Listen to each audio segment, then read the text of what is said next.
Boa noite, meus irmãos. A semelhança do pregador de ontem, eu vou pedir licença para tirar a máscara aqui. Meus irmãos, é uma alegria poder voltar a esse lugar em circunstâncias tão boas, não é? Que eu posso perceber daqui que não tem ninguém respirando através de aparelhos, não é? Diferente lá da minha realidade de local de trabalho, onde temos ali pessoas que dependem, para respirar, depende de um aparelho mecânico para estar efetuando aquele trabalho. Então, olhando daqui, apesar das máscaras, né, que nos impede um pouco, dificulta um pouco, mas louvado seja o Senhor, porque estamos aqui todos em paz, para contemplar a beleza da santidade do Senhor, através da contemplação da palavra.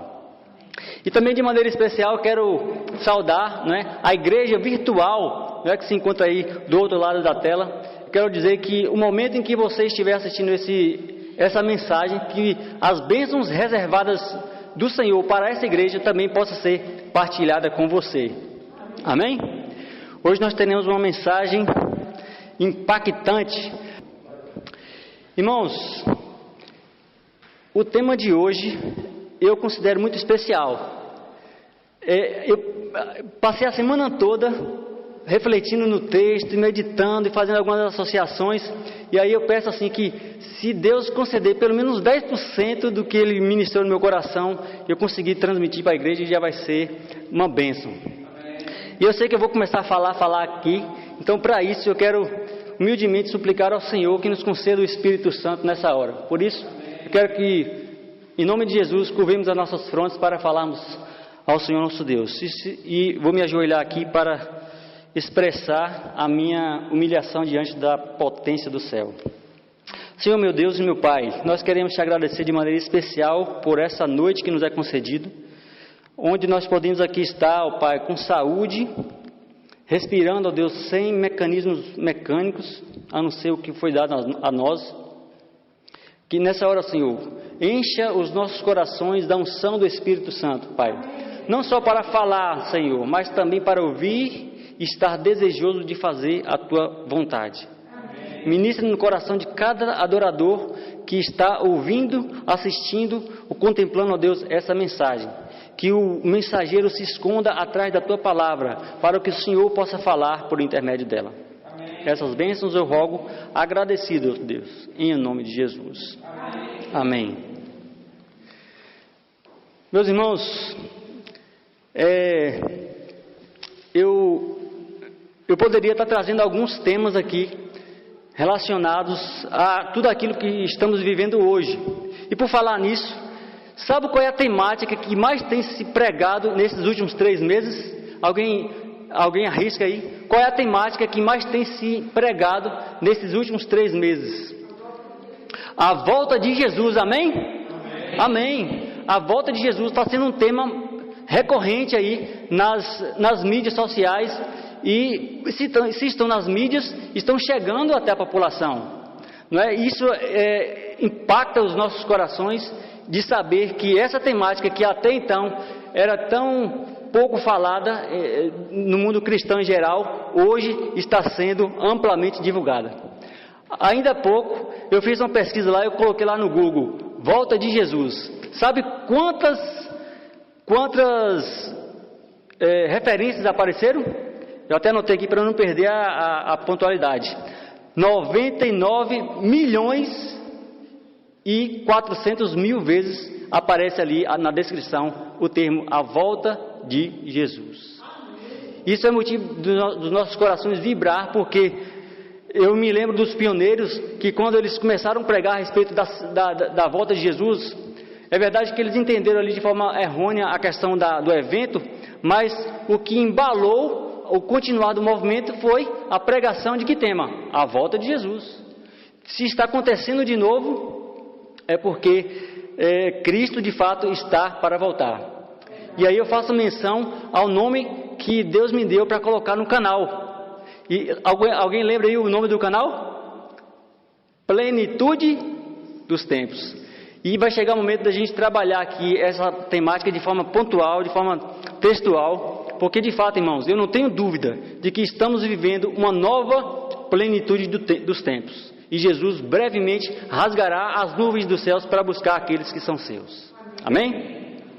Bom, mas dentro da temática da volta de Jesus, que é um tema central, outros temas circundam esse tema central.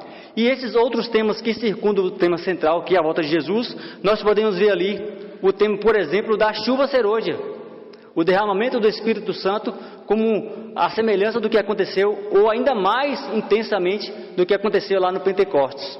Também nós podemos ver a questão ali do alto clamor, que na verdade é uma sequência dessa temática. Também a sacudidura ali entre do joio e o trigo, onde o trigo permanece firme na rocha, que é Cristo Jesus, e o joio é lançado fora como palha seca. Que eu e você venhamos a ser trigo no celeiro do Senhor, e não como palha que o vento sopra e carrega. Amém? Bom, outros temas, eu vou fazer aqui 5 perguntas, que cada pergunta dessa poderia servir de um tema, certo? Presta atenção, são 5 perguntas, e cada pergunta dessas poderia servir de um tema para nossas reflexões hoje. Olha só essa pergunta: que relação há entre a crise causada pelo coronavírus e o desenrolar dos eventos finais? Consegue perceber?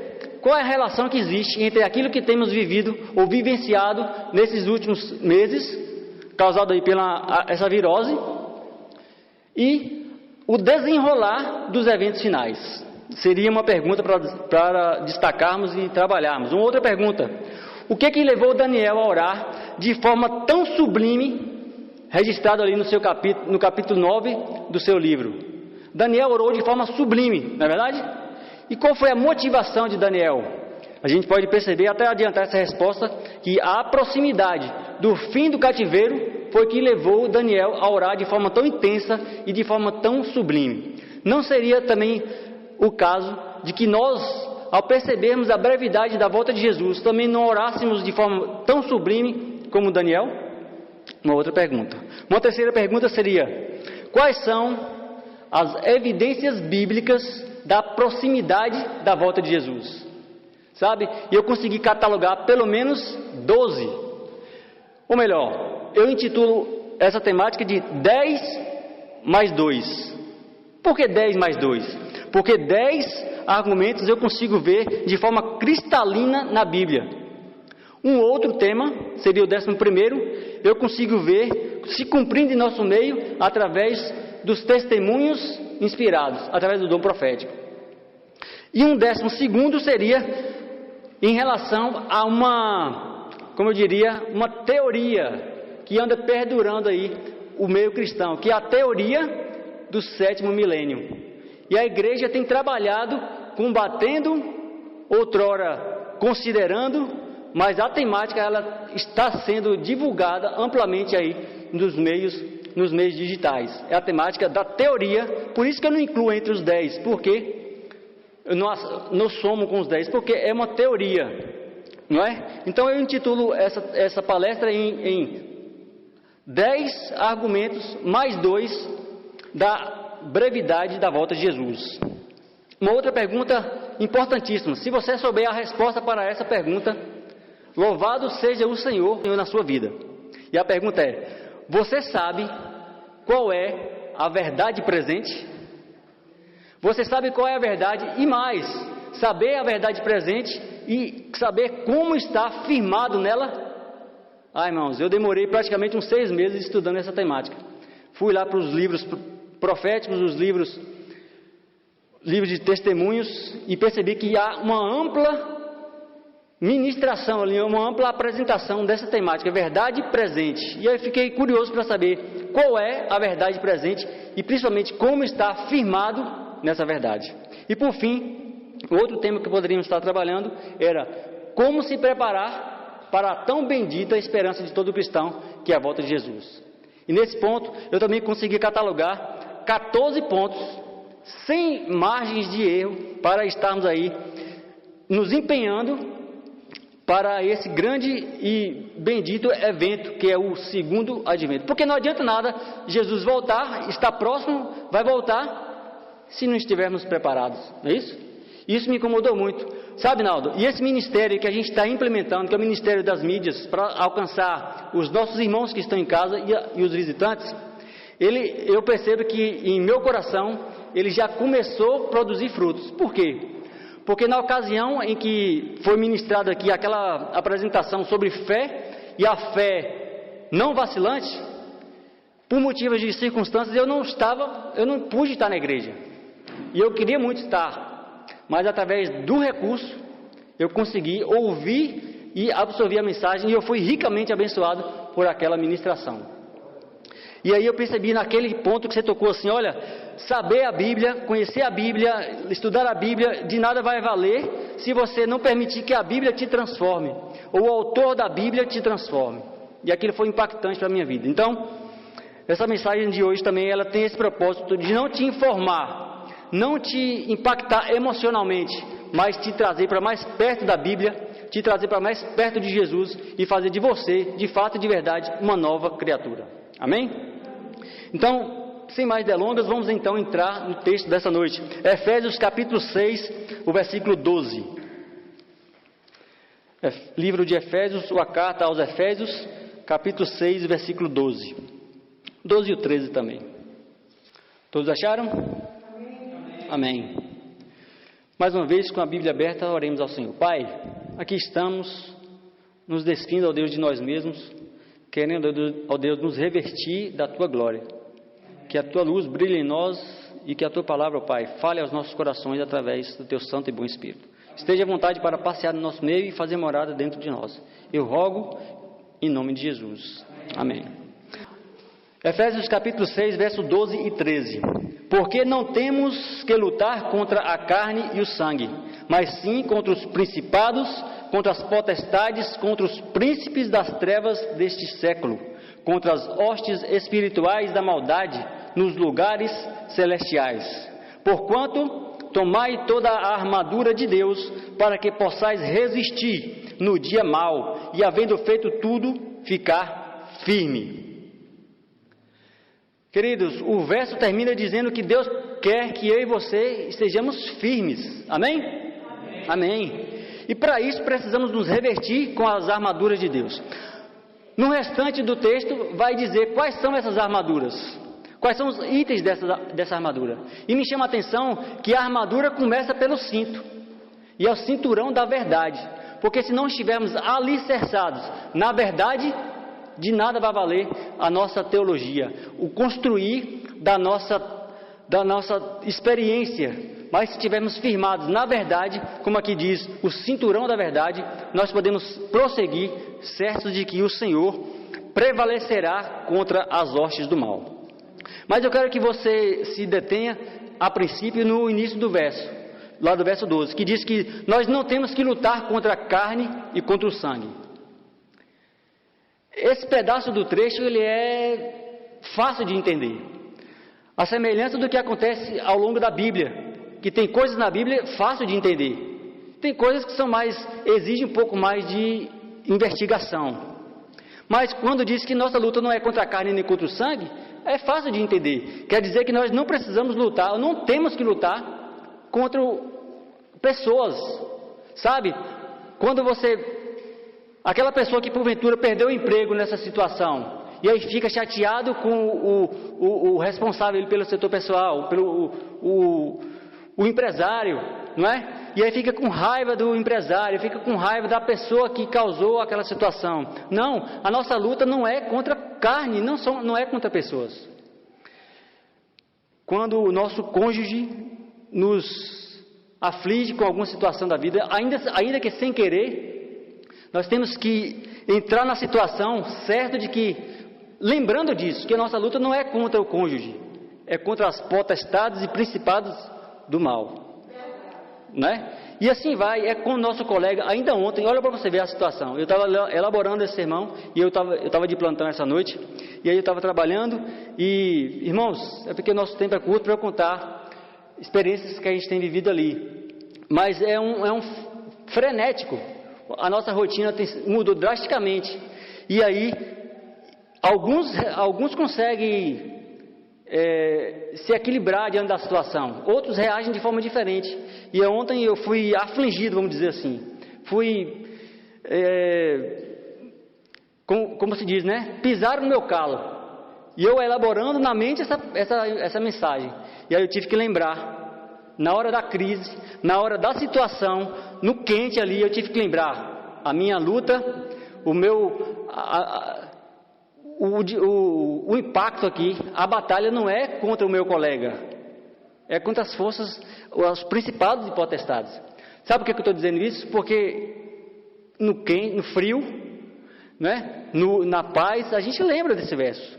Mas o que a gente tem que lembrar é no quente, é na situação, não é verdade? Amém por isso, se lembrarmos. Mas o texto também continua dizendo assim que a nossa luta não é contra a carne, ficou claro, mas é contra quem? Os principados e as potestades. E o que significa isso? Principados e potestades. Você deve se lembrar que Jesus, em certa ocasião, falou assim: aí vem o príncipe desse mundo, e eu nada tenho com ele. Por 3 vezes, e todas as 3 vezes é registrada no livro aí do Evangelho de João, ou no Evangelho de Jesus, segundo João escreveu. No Evangelho de João, capítulo 14, verso 30, é esse texto que diz que Jesus fala assim: olha, aí vem o príncipe das trevas, e eu nada tenho com ele. Também no capítulo 16, no versículo 11, no capítulo 12, no versículo 31, ele dá as mesmas referências. O inimigo, ele o reporta como príncipe desse mundo, na ocasião. Mas você deve se lembrar também de Isaías capítulo 9, verso 6, que diz assim, não precisa abrir, eu vou mencionar aqui: porque o menino nos nasceu, um filho se nos deu, e o principado está sobre os seus ombros, e se chamará o quê?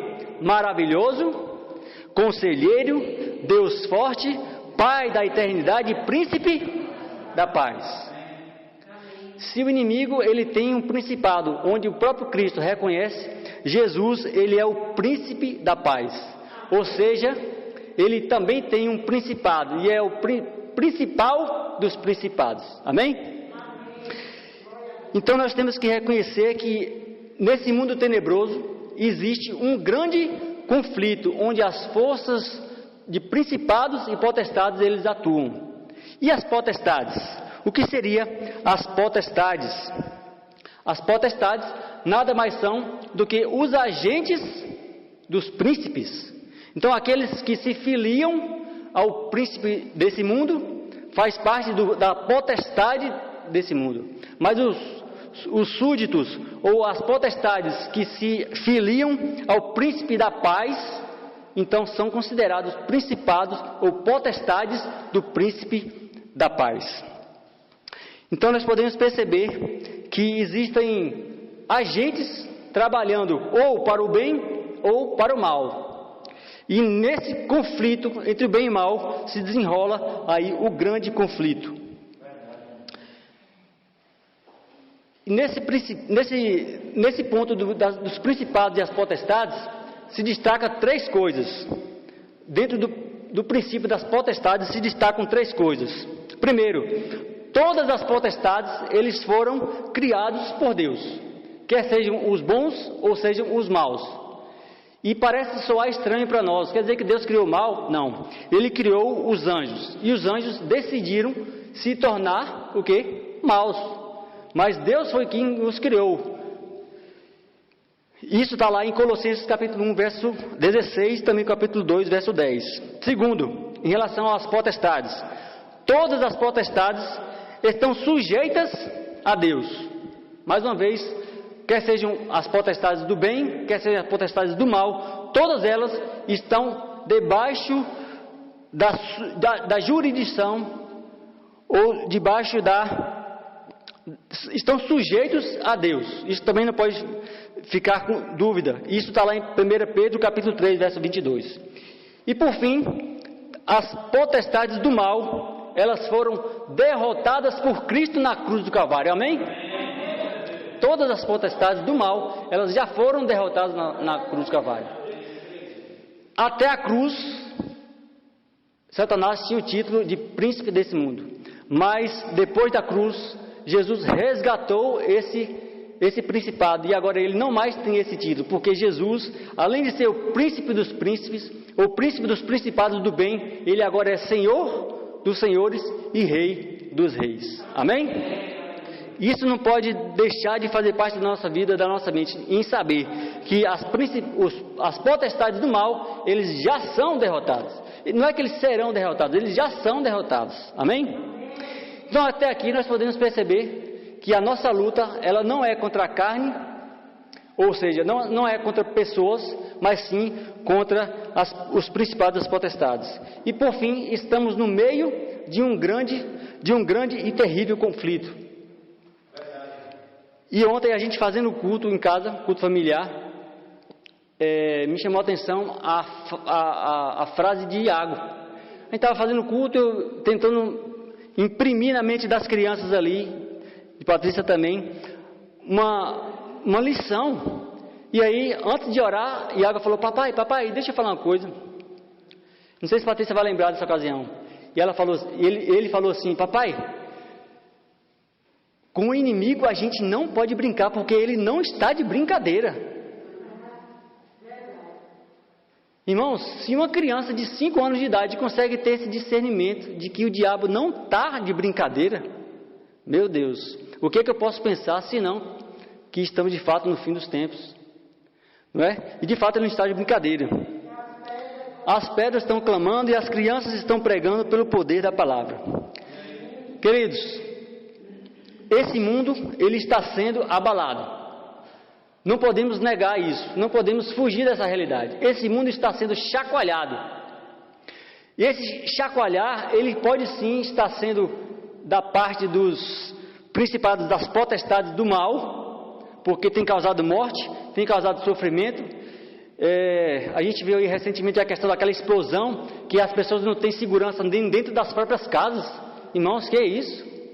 Eu vi, vocês podem ter visto também, a babá com a criancinha dentro do prédio, nas alturas, se achando protegidas, foi lá ver o que estava acontecendo, e a bomba poca lá e arrebenta tudo. Meu Deus, que terrível. A gente não tem segurança nem dentro de casa. Ou seja, o que Iago disse é verdade, o inimigo ele não está de brincadeira.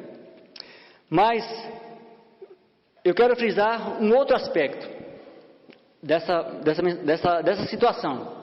Apesar de as potestades estarem causando um abalo, uma sacudidura, um chacoalhar na terra, um abalo na terra, eu quero que a gente veja isso aí no livro de Hebreus, no capítulo 12. Livro de Hebreus, capítulo 12. E foi esse texto, em especial, que eu praticamente tive que investir a maior parte do tempo de meditação. Hebreus capítulo 12, o versículo é o 25 até o 29. E aí a gente vai ler pausadamente. Amém? Tenhamos em mente o seguinte: as potestades do mal, ele tem causado um abalo na terra, uma sacudidura na terra, até o ponto que Deus permite. Mas também, veja só que texto espetacular. Hebreus capítulo 12, versículo 25 em diante.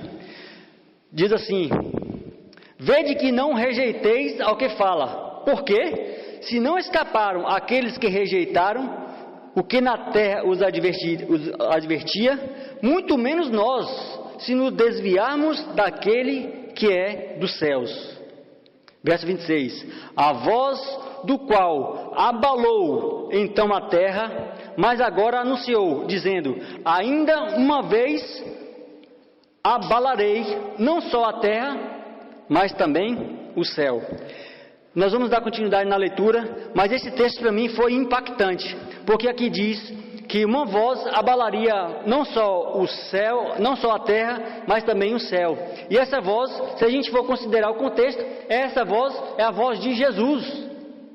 Jesus está afirmando através do seu servo que ele, em determinado momento da história, ele abalaria não só o céu, por último, mas ele abalaria também a terra. Será que é difícil a gente considerar que Deus também, além de estar permitindo que a terra seja abalada, como temos percebido, ele também está exercendo a sua obra de abalo. E com qual objetivo seria esse? A gente pode ver. Olha só o verso 27.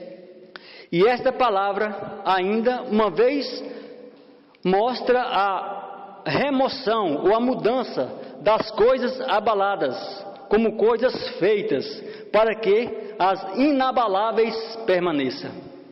Irmãos, olha só, tudo aquilo que pode ser abalado, será abalado. Para quê? Para que aquilo que não pode ser abalado, permaneça. É isso que diz o texto. Eu vou repetir. Tudo o que pode ser abalado, será abalado. Para que aquilo que não pode ser abalado, permaneça. Mas o que é que nesse mundo pode permanecer? Vamos ver aí o verso 28. Por isso, tendo recebido um reino que não pode ser abalado, retenhamos a graça pela qual sirvamos a Deus agradavelmente, com reverência e temor. Desde quando entramos na temática do tempo do fim, essa última palavra aí, temor, ela deve fazer parte do nosso vocabulário. Por quê? Temei a Deus e dá-lhe glória. Por quê? O texto nos diz que é chegada a hora do juízo. Mas agora, irmãos, nós temos autoridade na Bíblia para dizer que temei a Deus e dá-lhe glória, porque é chegado a conclusão do juízo. Amém? Estamos na conclusão desse juízo. Porque do tempo que começou, pelo que temos visto, e de fato estamos na conclusão desse juízo. Eu vou repetir de novo. Tudo aquilo que pode ser abalado, será abalado. Para quê? Para que aquilo que não pode ser abalado, permaneça. E de acordo com o texto que lemos, a única coisa que o texto nos diz aqui que pode ficar inabalável é o reino de Deus. Aqueles que tiverem o seu coração firmado no reino de Deus, também não será abalado. Porque é uma cadeia. Se eu me apego às coisas abaláveis, naturalmente serei abalado, serei derrotado. Mas se eu me apego àquilo que não pode ser abalado, naturalmente aquilo que não pode ser abalado torna para mim uma plataforma firme e segura para prosseguirmos. Amém? Amém. Será que nós temos, quando dizemos assim, Deus está abalando a terra, será que Deus está permitindo tudo isso para que sejamos abalados? Nós temos exemplos na Bíblia de Deus abalando essa terra e a gente vê também o cuidado e a proteção de Deus. Mas eu quero responder com os irmãos o porquê Deus permite tudo isso. Por que Deus permite que a nossa terra seja aí abalada? Aí a resposta é o seguinte: para mostrar que as coisas desse mundo não vão permanecer. Amém? Por que, Senhor? O Senhor permite que essas coisas tenham acontecido no nosso mundo. Ontem nós tivemos a oportunidade ali de passar na escola de Levi, e Levi falou assim: olha, vocês estão fazendo uma homenagem para os pais, e eu quero também fazer uma homenagem. Aí Levi falou assim: olha, eu quero pedir a Deus e dizer para vocês que Jesus breve voltará e que logo essa pandemia vai passar. Porque a gente percebe a sinceridade das crianças e o desejo de que de fato essas coisas passem. Mas há um pregador no nosso meio que diz assim: para que as coisas melhorem, elas precisam piorar muito.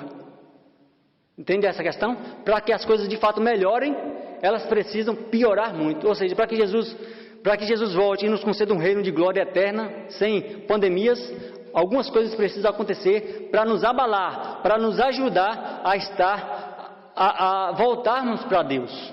E esse é o motivo porque Deus permite que tantas coisas aconteçam. Para nos fazer entender que as coisas desse mundo, elas vão passar. E o que de fato permanecerá é o reino de Deus e a sua palavra.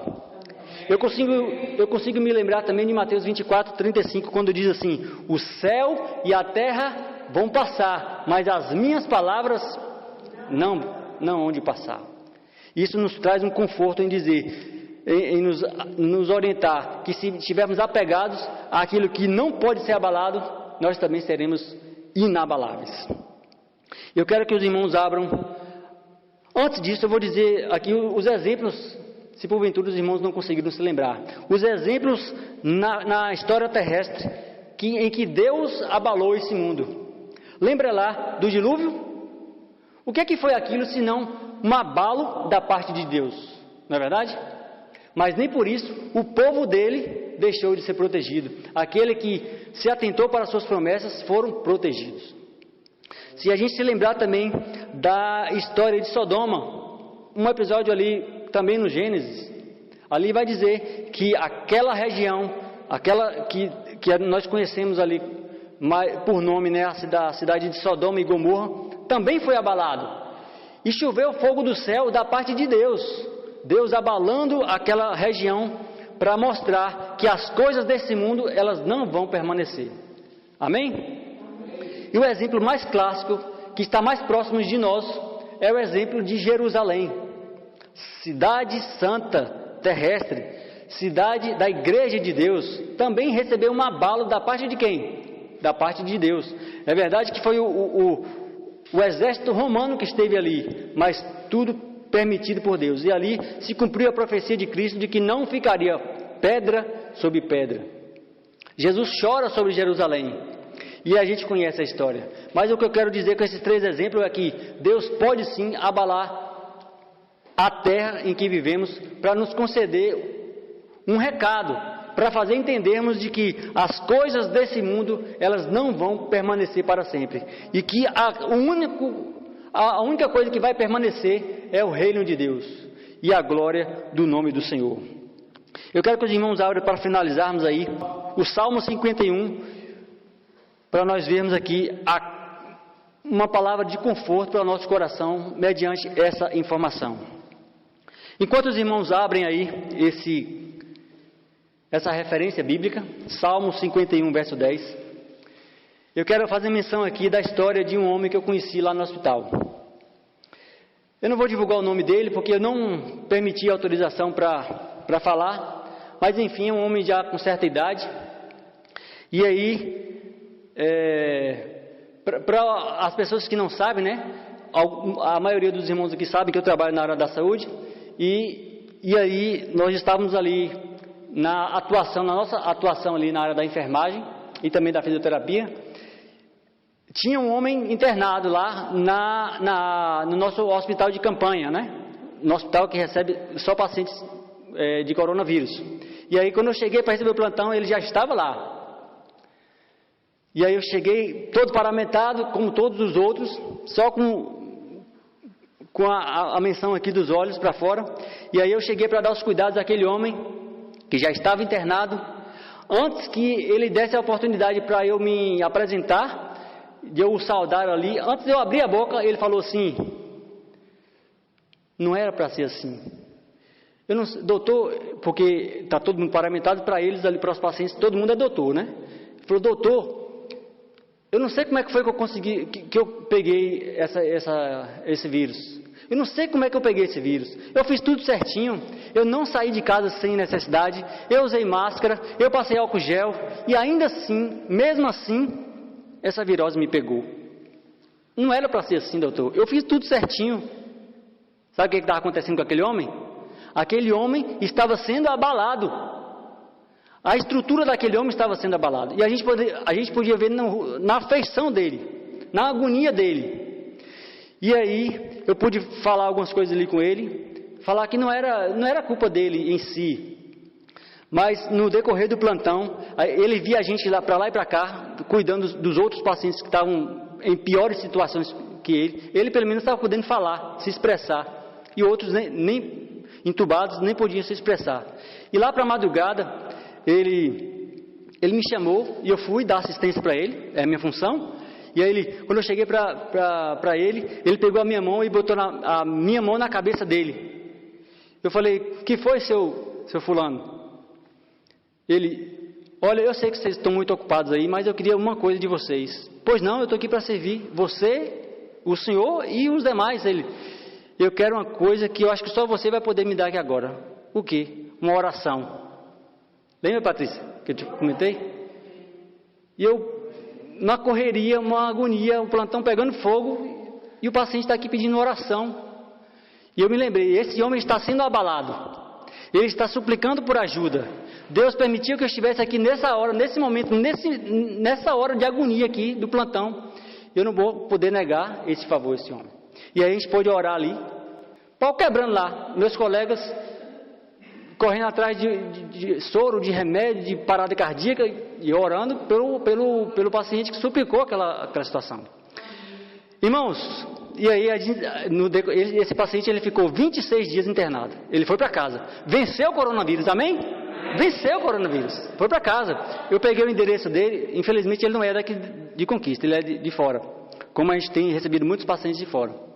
Mas eu peguei o contato dele, a gente desenvolveu uma amizade, e sabe, um dos últimos dias, antes dele sair, ele falou assim: olha, no início eu achei que essa doença, essa virose, que eu estava tão agoniado que eu fui acometido, eu achei que essa virose foi para a minha morte, que eu estava com ânsia de morte, falta de ar, eu pedi para vocês aumentar o oxigênio, vocês falavam assim para mim, já está no máximo, depois daí só o tubo. E eu não via mais solução para mim, eu achava que eu ia morrer. E aí passou, essa agonia, ele melhorou continuamente, melhorou e saiu. Mas antes dele sair, ele falou: olha, no início eu achava que essa doença era para minha morte. Mas agora, ao sair de alta, eu percebi que essa doença, ela veio para me abalar e é para a minha vida.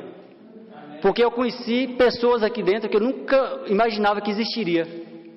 E ele fez menção a mim ali e falou: olha, eu nunca sabia que poderia existir pessoas como você. E a glória e a exaltação só e toda a Cristo. E ele falou assim: olha, eu sei que cristãos como você não falam o nome de igreja, mas eu quero saber, o senhor é de igreja, não é possível. E eu quero saber onde é a sua igreja, porque quando eu sair daqui, eu quero ir lá na sua igreja testemunhar. Amém? E eu falo: louvado seja o Senhor, porque Deus, Ele está abalando pessoas, irmãos. Eu um dia desse fui abalado, e louvado seja Deus porque eu estou aqui. E o Deus que a gente serve é um Deus que, a semelhança do que aconteceu no dilúvio, abalou o mundo, mas Noé e a família dele permaneceu firme. Abalou Sodoma e Gomorra, mas Ló, está aqui nas páginas da Bíblia, no livro de Hebreus, no capítulo 11, é registrado como justo. Abalou Jerusalém, mas aqueles fiéis cristãos que se atentaram para a voz profética, não pereceu. Amém? Então, pessoas estão sendo abaladas. Nações estão sendo abaladas. O mundo está sendo abalado. Mas nós temos a promessa do Senhor, que aqueles que se apegarem àquilo que não pode ser abalado, permanecerá. Amém? E eu creio muito nisso. Por isso, Deus primeiro ministrou em meu coração essa mensagem, para que então pudesse ter condições, pelo Espírito, de ministrar o coração daqueles que estão aqui presentes e também daqueles que estão, porventura, nos acompanhando no conforto de seu lar, na palma da sua mão. Deus abençoe você, viu, meu irmão? Então, eu quero fazer um apelo para os irmãos nessa hora. E o apelo está aí no livro de Salmo, conforme eu pedi para os irmãos abrir. No Salmo 51 e no verso 10, o verso é o 10. Salmo 51, o versículo 10. E aí diz assim, é o salmista Davi, na sua angústia também, no momento em que ele estava sendo abalado, ele diz assim, ele se expressou: cria em mim, ó Deus, um coração puro, e renova em mim um espírito inabalável. Esse era o pedido de Davi, esse também é o desejo que temos, e o meu apelo é que todos nós tenhamos também, a semelhança de Davi, esse desejo, que Deus crie em nós um espírito inabalável, para poder resistir no dia mau. Como eu falei, vai ser possível que em tempos de tranquilidade, a gente não sinta as turbulências. Afinal de contas, a turbulência lá fora é o parente do vizinho que adoeceu, é o parente da irmãzinha de não sei das quantas lá que perdeu o emprego. Mas quando o abalo é individual, quando é o abalo da nossa vida, irmãos, eu sei o que é isso. É o momento de nós individualmente nos entregarmos aos pés do Senhor e ser revestido dessa onipotência única e capaz de nos tornar inabaláveis. Amém? Amém. Se você aceitar esse convite, eu quero que os que estão aqui presentes, se coloquem de pé, que nós vamos agora entoarmos um cântico congregacional para expressar todo o nosso louvor. E aqueles que estão em casa, eu quero apelar para que você, ao ouvir esse louvor, que você possa fechar os seus olhos. É um ato simples. Feche os seus olhos, medite nessa canção. E eu vou estar orando aqui em espírito, em silêncio, para que Deus ministre em seu coração ainda mais. Amém?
Deus consegue.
Amém. Feche seus olhos ou permaneça com eles fechados para orarmos ao Senhor. Pai, não precisamos falar mais nada, Senhor. O Senhor já ministrou em nossos corações o teu recado. Agora, Senhor, nos ajude a viver essa mensagem. Certo, ó Deus, de que se nos apegarmos a Ti, nada nesse mundo poderá nos abalar. Certo de que o Senhor nos atende conforme o teu tempo e conforme a tua vontade. E certo também, Senhor, que a vontade do Senhor é o que há de melhor para nós. Nós entregamos, ó Deus, a vida dessa congregação em tuas mãos, a vida da nossa família, das famílias que aqui estão representadas, Senhor. Também as vidas, ó Deus, que estão nos acompanhando por intermédio desse canal de comunicação espiritual. E que tudo, ó Deus, seja para a glória do teu santo nome. Ajuda-nos, ó Deus, a estarmos preparados quando o Senhor voltar. Enquanto isso não chega, ó Pai, nos ajude a vivermos em paz com aqueles que nos cercam. Eu rogo agradecido, Pai. Em nome de Jesus. Amém. Amém.